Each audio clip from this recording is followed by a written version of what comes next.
ಇನ್ನು ಮೋದಿ ಸರ್ಕಾರ ತೆರಿಗೆದಾರನೇ ವಿಐಪಿಗಳ ಸ್ಥಾನ ನೀಡಿದೆ. ತಪ್ಪದೆ ಹೆಚ್ಚು ತೆರಿಗೆ ಕಟ್ಟುವವರಿಗೆ ಬಂಪರ್ ಆಫರ್ ಅನ್ನು ನೀಡಲಾಗಿದೆ. ಅತ್ಯಂತ ಹೆಚ್ಚು ತೆರಿಗೆ ಕಟ್ಟುವವರಿಗೆ ಖ್ಯಾತಿ ಸಿಗಲಿದೆ. ರಸ್ತೆ, ಕಟ್ಟಡ, ರೈಲು, ಸ್ಕೂಲ್, ಆಸ್ಪತ್ರೆಗಳಿಗೂ ಕೂಡ ಹೆಚ್ಚು ತೆರಿಗೆ ಕಟ್ಟುವವರ ಹೆಸರು ಹೇಳಲಾಗುತ್ತೆ. ಅಲ್ಲದೆ ಒಳ್ಳೆ ಕೆಲಸಕ್ಕೆ ನಮ್ಮ ಹಣ ಬಳಕೆ ಆಗುತ್ತದೆ ಅಂತ ತೆರಿಗೆದಾರರಿಗೆ ದೇಶ ಕಟ್ಟುವಂತ ಸಂದೇಶವನ್ನ ರವಾನೆ ಆಗುತ್ತೆ.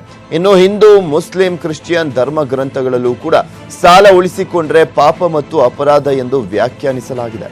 ಈ ಮೂಲಕ ತೆರಿಗೆದಾರರಿಗೆ ಮನವರಿಕೆ ಮಾಡಿ ಹೆಚ್ಚು ಟ್ಯಾಕ್ಸ್ ಕಟ್ಟುವಂತೆ ಮಾಡುವುದು ಕೇಂದ್ರ ಸರ್ಕಾರದ ಉದ್ದೇಶವಾಗಿದೆ.